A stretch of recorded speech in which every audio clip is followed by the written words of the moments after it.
Welcome to our introduction to pole heels.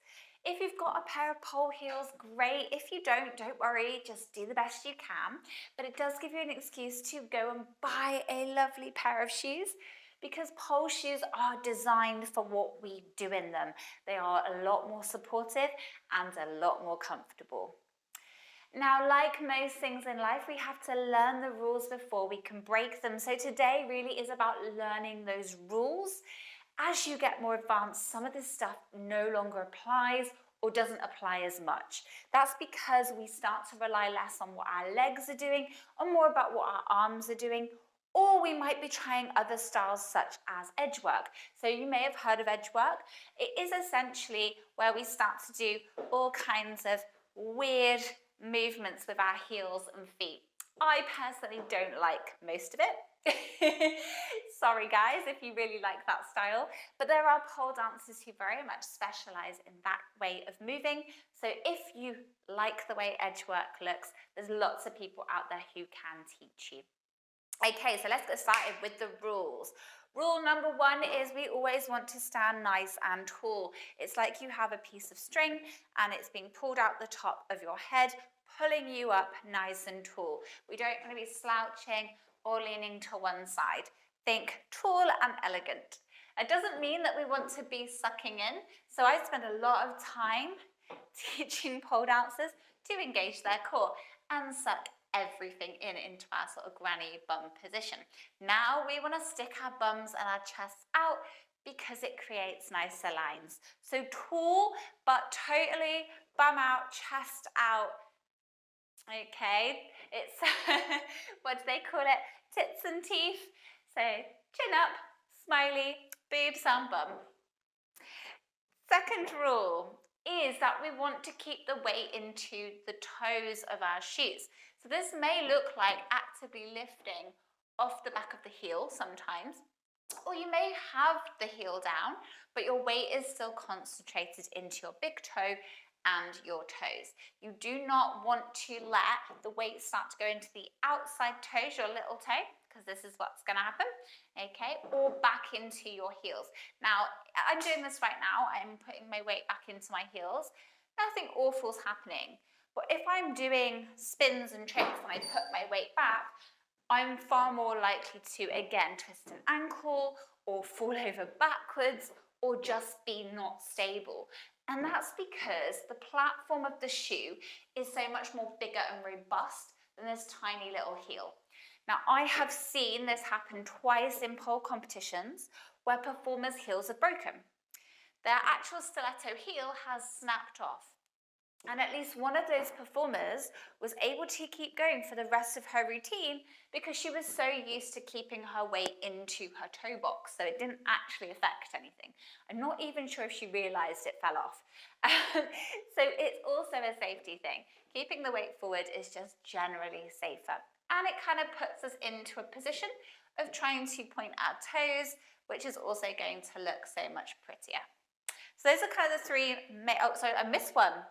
Third rule, we want to try and keep our hips over our feet. So if we're leaning forwards or if we're sticking our bum back, okay, we are far more likely to be unstable. Again, it depends what we're doing because sometimes we have to do those things. But generally when we're walking, we want to make sure that our hip is going up over the shoe. So what that can look like, and you should practice this with and without a pole, is I step, shift the weight forwards. Step, shift the weight forwards. We're trying to always get the hip over the foot when we're walking. Now we're going to add some little embellishments in a minute, but for now, just try that. Just try walking and getting used to that feeling of the hip coming straight over. We want a direct line from our hip bone down into our foot. We shouldn't be too out, shouldn't be too in, shouldn't be forwards, shouldn't be back. Inside arm can come high, or you can bring it so you've got like a forearm kind of grip. Just practice walking around your pole or around your room. So step, shift the weight, step, shift the weight, step, shift the weight, and just play around with that for a moment. Thinking tall, already spoke about this, and thinking about keeping your weight right into your big toe as much as possible. Once you've got that comfortable, then you can start to think about the hips kind of swishing side to side. So the leg you're stepping into, that's the way the hips go. Now this is harder. So if you feel unstable, keep your hips directly under your shoe. Don't go for the dramatic, sexy version yet. Wait until you feel strong enough to do it. But when you're happy, again, this is that thing. Once you've learned the rules and you're ready, you can start to break them. So now the hips are swishing side to side. Let's also just talk a little bit about different types of pole walk. So there are as many options for walking as there are people, arguably, because we all move different and have different bodies. But just a few ideas for you. So you can do like a draggy walk. So I step, hips forward, drag. Step, hips forward, drag. And with this one, you can move the hips side to side, or again, you can keep your hips tall if you don't feel like your ankles are strong enough to sustain that moving hip movement. That's one option, so that's your draggy foot. Another one is to do more of a horsey walk, so I bring the leg up, and I can pop my hip into that leg as it comes up. So it comes up, my hip goes towards that side. So if I step left, as my right leg comes up, I pop my hip, step, up, hip, step, up, hip, step, up, hip. Get used to that movement as well. So again, these are much harder options than our standard pole walk. These are for if you are strong enough and you feel ready. And then there's just kind of midway between the two. So you're not dragging, but you're not being dramatic with that leg either. And again, we can keep the hips up or we can swish them. Okay, so that's our walking. Key rules, remember, tall, weight into your big toes, and trying to keep the hip over the shoe. Like I said, as you get more advanced, the hips can start to do this motion, but they're still over in this plane. So I'm not going forwards or back with my hips, it's more of a side to side motion. Okay, that's your walks. Let's now talk about some of our other skills. Step around. Now, the way in which we teach these things in heels to begin with versus how you might eventually do them is again because of these key points. Now, we're going to keep it simple today.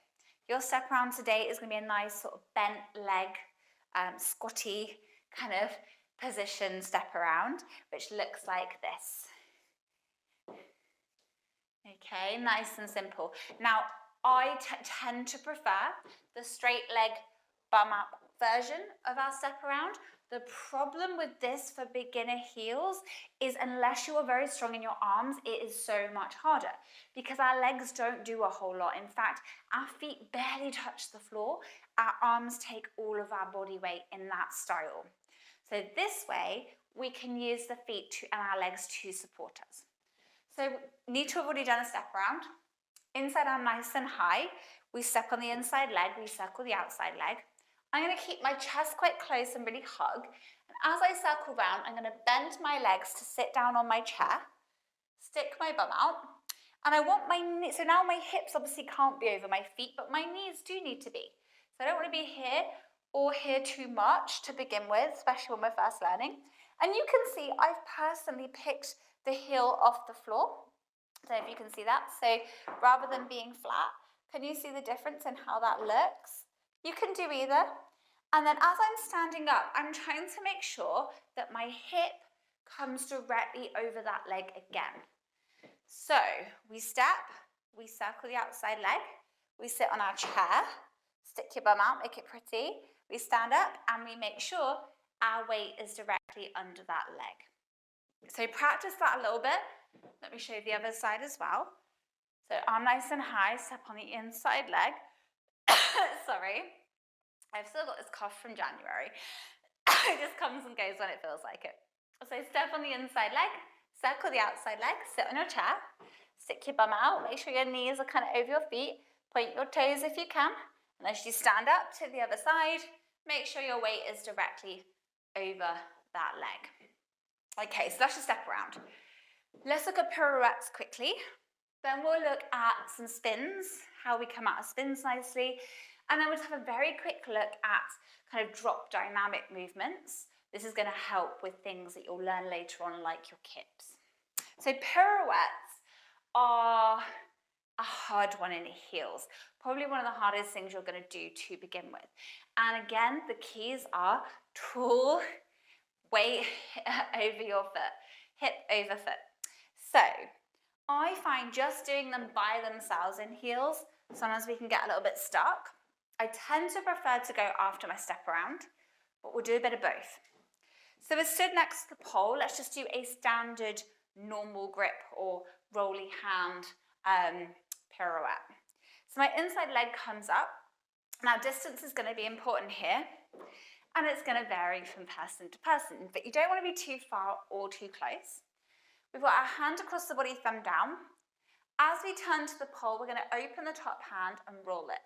Now what's really important is that we don't sink down into this hip, that we are actively pushing the floor away with the standing leg, and we're pulling up through our rib cage, our head, everything is being pulled from both ends, so we're as tall as we can go. And I've got to keep that tallness as I go. If I'm too far away, I will be forced to lean too much, which then makes it hard. If I'm too close, well, again, my chest starts to go the other way. So we kind of end up both ways. To create space when you're close ends up with leaning, and when you're far away, you're forced to lean. Play around with your distance. Most important thing with this one is tall. Nice and tall. Now let's look at what happens if we put that together with our step around. So I step on my inside leg, I circle my outside leg, I sit on my chair, I stand up, and I pause to begin with. The more you do this, the more you'll just be able to go straight into it, but you actually want to pause, think tall. Get that positioning, get that engagement, think tall.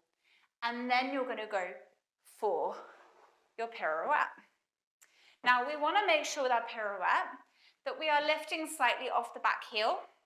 If your whole shoe is there, we get this kind of, I don't know if you can hear this, it's making an awful noise as a starting point. But it also gives us too much friction, and it's going to make it hard to do the pirouette. So I am actively pushing up, off the heel, so I've got a slightly pointed foot in order to do that. So let's look at both of those again. So inside arm is nice and high, just enough space for you to get under. Second hand comes across, thumb down. Inside leg up. Slide the hand as we turn, and remember we're thinking tall, push down through your leg and up through your head. Roll the top hand back to the beginning, and remember we're lifting slightly off. You may not have even seen that I'm lifting off because it's very subtle. I'm just taking the weight slightly out of that back heel. Okay, so step around one, and then we'll look at spins. Step on the inside leg, circle the outside leg, sit on your chair, stand tall, reach tall, because the hand might have dropped during your step around, underneath. And as always, we're thinking tall. We're into our ball of our foot, into our toes. All the standard rules, we've got the hip over the leg. We're not letting our hips do anything weird. Okay, perfect. Spins. Now this is where it gets challenging. Especially, we're talking spin pole, but this does apply to static too. The key is that we always need to have our feet ahead of where we're landing. So I'm just going to put this on static a minute so I can demonstrate that really clearly, because it can be hard to see when I'm spinning. So imagine I'm in like a knee spin. Let's maybe use our knee spin primarily today. We might look at a front hook as well. So I'm here. I'm sliding down and I want to stop. Now if I'm spinning and I just put my feet straight down, I'm going to do this. My body's going to kind of keep traveling even though my feet have stopped. I'm going to fall over. So what we need to do is reach the feet slightly ahead of where we are, and we don't put them straight down. We let them kind of slide to a stop. So I'm here, so instead my feet do this kind of a motion, they're slightly ahead. As they touch the floor, I don't fully ground into them. I wait till I'm slowing down, and then I release myself down into the heel of my foot. So let's look at that on spin. Hopefully you'll see what I mean. So, inside arm high, step inside leg, knee to the pole, push off. Now as I'm sliding, I'm looking, okay, my feet go slightly ahead, I slow down, and I kind of spin onto my feet versus just stopping dead. So the key is always the feet are ahead of where your body is, and you're bringing the body onto the shoes as you slow down. So arm high step, leg in, both knees on, slide, reach the feet slightly ahead, step onto the shoe. Hopefully you can see that really clearly. Now this does work for pretty much all spins. Yeah, pretty much all spins this kind of works. Some vary a little bit, but pretty much if you're practicing it like that, it will work with other things. The key, if you can't reach the feet, is to not just ground them. So let's take fire them. So step, hook, other leg behind. If I just stop, again, I kind of just fall. I didn't do that very well because I'm trying to be dramatic, but you kind of get a bit tangled and just kind of fall over. You want to kind of keep spinning into the feet. Now with this one, the feet, because the feet are crossed, you can kind of spin into them still and not topple as much. So hook, leg behind, you keep spinning, and then you ground yourself down. So I'm not getting my full weight into my feet until my hips are essentially over my feet. So if you think my feet are here, my hips are still over them. Okay, that's the key again, that hip over foot rule. Let's look at front hook, and then we've got one more thing to look at. So front hook, I'm here. Now it doesn't matter which leg you're taking off, it's going ahead, you put it down, and you come onto that leg. So let me try and get the right angle here for you guys. So if this is the outside leg, it comes in front, I put it down, and my hips come over. It applies for the leg that's hooked as well, because we all prefer different ways out of these tricks. So I'm here, I put the foot ahead, I step into it. So again, it's almost like when you're walking, you're reaching forwards, you're bringing your hips over. You're reaching forwards, you're bringing your hips over. The same applies when coming out of our spins. We don't ever just want to put our feet straight down. Reach them ahead of you. Okay, practice that as much as you need to.